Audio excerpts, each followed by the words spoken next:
Hi. ಇದು ಇವತ್ತು ನಾನು ಈ ಒಂದು ಸಾರಿದ್ದು ಹೇಗೆ ನಾನು ಪಲ್ಲು ಹಿಡಿತೇನೆ ನಿಮ್ಗೆ ಇವತ್ತು ತೋರಿಸ್ತೇನೆ. ಇವತ್ತು ನನಗೆ ಒಬ್ಬರು ಕಮೆಂಟ್ ಮಾಡಿದರು ಹೇಗೆ ಪಲ್ಲು ಹಾಕೋದು ಹೇಳಿ ಅಂತೇಳಿ. ಸೊ ನಾನೇನು ಮಾಡ್ತೇನೆ ಅಂತೇಳಿ ಇದನ್ನು ಹೀಗೆ ಹಾಕ್ಕೊಳ್ತೇವೆ. ಸೊ ಇದನ್ನು ಗಮನದಲ್ಲಿಟ್ಕೊಳ್ಳಿ. ನಮಗೆ ಯಾವಾಗಲೂ ಉಲ್ಟಾ ಪಲ್ಟಾ ಸರಿ ನೋಡಿ ಇದನ್ನು ಹೀಗೆ ಇಟ್ಕೊಂಡು ನಾವು ಮಾಡೋದು. ಫಸ್ಟಿಗೆ ಸ್ಪ್ರೆಡ್ ಮಾಡಿ ನಿಮಗೆ ಎಷ್ಟು ಅಳತೆ ಬೇಕು. ಈಗ ಇಷ್ಟು ನಾನು ಈ ಲೆಂತಲ್ಲಿ ತೊಗೊಂಡಿದ್ದೇನೆ ಅಂತ ಹೇಳಿದ್ರೆ ಇಷ್ಟೇ ನನಗೆ ವೆಡ್ತ್ ಬೇಕಿರೋದು, ಇಷ್ಟೇ ಸಪುರದಲ್ಲಿ. ನಿಮಗೆ ತುಂಬ ಸಪುರ ಬೇಕಿದ್ರೆ ಅದಕ್ಕಿಂತ ಕಮ್ಮಿನೇ ತೊಗೊಳ್ಬೋದು. ಆ ಸಣ್ಣ ಸಪುರ ಬಾರ್ಡ್ರ್ ಇದೆಯಲ್ಲ ಅದರಾಗಿ ನೀವಿಗೆ ನೀಟಾಗಿ ಮಡಚಿ ನೀಟಾಗಿ ನಿಮಗೆ ಎಷ್ಟು ಬೇಕೋ ಅಷ್ಟನ್ನು ಅದೇ ಥರ ನಾನು ಏನು ತೋರಿಸ್ತಾ ಇದ್ದೇನೆ, ಈಗ ಇದನ್ನು ಮಾಡ್ತಾ ಇದ್ದೇನೆ ಅದೇ ರೀತಿಯಲ್ಲಿ ಫೋಲ್ಡ್ ಮಾಡಿ ಅಟ್ ದ ಎಂಡ್ ಲಾಸ್ಟಿಗೆ ನಿಮಗೆ ಸ್ವಲ್ಪ ಚೂರು ಅಂದರೆ ಒಳಗಿದ ನಾವು ಪ್ಲೀಟ್ಸ್ ಏನಿರ್ತವೆ ಚೂರು ಸಪ್ರಾಗಿ ಅಟ್ ದ ಎಂಡ್ ನಿಮಗೆ ಮೇಲಿದ ಆ ಪೋರ್ಷನ್ ಉಂಟಲ್ಲ ಆ ಪೋರ್ಷನ್ ಸ್ವಲ್ಪ ಅಗಲ ಇರುವ ಹಾಗೆ ಮಾಡಿ. ಈಗ ನೋಡಿ ಆ ಥರ ನಾನು ಫೋಲ್ಡ್ ಮಾಡಿದೆ ಆ ಥರ ಕಾಣಿಸ್ತದೆ ಅಂತ ಒಂಥರ ಚಂದ ನಿಮಗೆ ಸ್ಪ್ರೆಡ್ ಆಗಿ ನಿಲ್ತದೆ. ಸೊ ಎಗೇನ್ ನೀವು ಅದನ್ನು ರೀಸೆಟ್ ಮಾಡ್ಬೋದು ನಾನು ಪುನಃ ಅದೇ ರೀತಿ ಮಾಡ್ತಾ ಇದ್ದೇನೆ. ಯಾಕೆಂತೇಳಿದ್ರೆ ಸ್ವಲ್ಪ ಅಗಲ ಆಯಿತು ಅಂತೇಳಿ ಸಪುರ ಮಾಡುವ ಅಂತೇಳಿ. ಸೊ ಅದನ್ನು ನೀಟಾಗಿ ಸೆಟ್ ಮಾಡಿ ಫಸ್ಟಿಗೆ ನೀವು ಅಲ್ಲಿಗೆ ಒಂದು ಪಿನ್ ಹಾಕ್ಲಿಕ್ಕೆ ಇರ್ತದೆ ನೆಕ್ಸ್ಟ್. ಯಾಕೆಂತೇಳಿದ್ರೆ ಫಸ್ಟ್ ನಾನು ಈಗ ನೀವು ಇದನ್ನು ಇಲ್ಲಿ ತನಕ ಈ ಸ್ಟೆಪ್ಪಲ್ಲಿ ನೀವು ಐರನ್ ಮಾಡಲಿಕ್ಕಿಲ್ಲ. ಈಗ ಲಾಸ್ಟಿಗೆ ಒಂದು ಸೆಟ್ ಮಾಡಿ ಪಿನ್ ಮಾಡಿದ್ದು ಅದನ್ನು ಸೆಟ್ ಮಾಡಿ ಲಾಸ್ಟಿಗೆ ಅದು ಗಟ್ಟಿಯಲ್ಲಿ ಪಿನ್ ಆಗಿರ್ತದಲ್ಲ, ಮತ್ತು ಉಳಿದಿದ್ದನ್ನೆಲ್ಲ ಜಸ್ಟ್ ಹ್ಯಾಂಡ್ ಐರನ್ ಥರ ಮಾಡಿ ಪುನಃ ಅದೇ ರೀತಿಯಲ್ಲಿ. ಯಾಕೆಂತೇಳಿದ್ರೆ ಅದು ಸೆರಗಿನ ಪೋರ್ಷನ್ ಅಲ್ಲ, ಪಲ್ಲಿನ ಪೋರ್ಷನ್. ಆ ಪಲ್ಲು ಇರುವ ಪೋರ್ಷನ್ ತುಂಬ ತಿಕ್ಕಾಗಿರ್ತದೆ ಇದೆಲ್ಲ ಜರಿಯೆಲ್ಲ. ಇದು ಆಲ್ಮೋಸ್ಟ್ ಅದೇ ರೀತಿ ಇತ್ತು, ಒಂದು ನನ್ನ ಕ್ಲೈಂಟ್ಸ್ ಇದ್ದಿದ್ದು.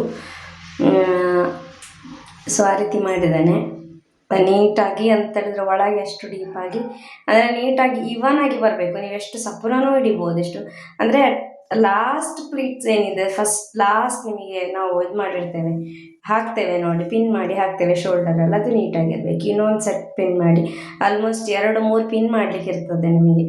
ಆ ರೀತಿ ಪಿನ್ ಮಾಡಿ ಫಸ್ಟ್ ಕೈಯಲ್ಲೇ ಸೆಟ್ ಮಾಡಿ. ಫಸ್ಟಿಗೆ ಐರನ್ ಇಟ್ಕೊಳ್ಳಿಕ್ಕೆ ಹೋಗಬೇಡಿ, ಕೈಯಲ್ಲಿ ಎಷ್ಟಾಗ್ತದೆ ಅಷ್ಟು ಸೆಟ್ ಮಾಡಿ. ಯಾಕೆಂತೇಳಿದ್ರೆ ಐರನ್ ಮಾಡಬೇಕಾದ್ರೂ ಸಹ ನೀವು ತುಂಬ ಕೇರ್ಫುಲ್ಲಾಗಿ ಮಾಡಬೇಕಾಗ್ತದೆ. ಈಗಲೂ ಕೂಡ ಹಾಗೆ ನಾನು ಮತ್ತೆ ಇದು ನಿಮಗೆ ಜಸ್ಟ್ ಇವಾಗ ನನಗೆ ಅಂತ ಪರ್ಸ್ನಲ್ಲಾಗಿ ನಾನು ತುಂಬ ಸ್ವಲ್ಪ ಬೇಗ ಆಗ್ತದೆ, ಜಸ್ಟ್ ವೀಡಿಯೋಗೋಸ್ಕರ ಸ್ಟೆಪ್ ಬೈ ಸ್ಟೆಪ್ ತೋರಿಸ್ತೀನಿ ಸ್ಲೋ ಆಗಿ. ಒಳಗಿಂದ ನೋಡಿ ಎರಡು ಸೈಡಿಂದ ನಿಮಗೆ ಹೊರಗಡೆ ನಿಮಗೆ ಕಾಣಿಸ್ತಿಲ್ಲ ಅಷ್ಟು ನೀಟಾಗಿ ನೀವು ಕೂತ್ಕೊಳ್ಸ್ಬೋದು. ಎಷ್ಟು ಸಪುರ ಇಡ್ಬೋದು, ಎಷ್ಟು ಅಗಲ ಇಡ್ಬೋದು.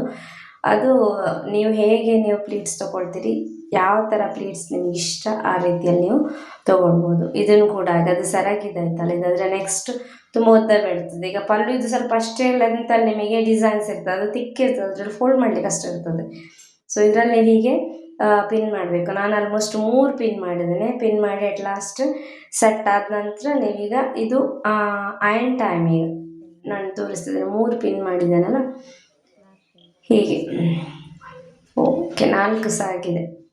ಐರನ್ ಮಾಡಬೇಕಾದ್ರೆ ಹಾಗೆ ಟೆಂಪ್ರೇಚರ್ ಸರಿ ನೋಡಿ ಪ್ರಾಕ್ಟೀಸ್ ಮಾಡಿದ್ದು. ಟೆಂಪ್ರೇಚರ್ ಸರಿ ನೋಡಿ ಆದಮೇಲೆ ಜಸ್ಟ್ ಒಂಥರ ಇದು ಕೊಡುವ ಹಾಗೆ, ಎಂತ ಅದಕ್ಕೆ ವೆಯ್ಟ್ ಕೊಡುವ ಹಾಗೆ ಜಸ್ಟ್ ಹಾಕಿ, ಜಸ್ಟ್ ಫಸ್ಟೊಮ್ಮೆ ಜಸ್ಟ್ ರಫ್ ಆಗಿ ಮಾಡಿ ಮತ್ತು ಪುನಃ ಒಂದು ಸೆಟ್ ಮಾಡಿ. ಯಾಕೆಂದ್ರೆ ನಾವು ಹೊರಗೆ ಮೇಲಿಂದ ಹಾಕ್ತೇವೆ, ಒಳಗಿಂದ ಅದು ಜಿಗ್ಜ್ಯಾಗ್ ಟೈಪಲ್ಲಿ ಅಲ್ಲಿ ಇಲ್ಲಿ ಕೂತ್ಕೊಂಡಿರ್ತದೆ. ಅದು ಇವನ್ ಆಗಿ ನೀಟಾಗಿ ಸ್ಟ್ರೈಟಾಗಿ ನಿಂತಿರೋದಿಲ್ಲ.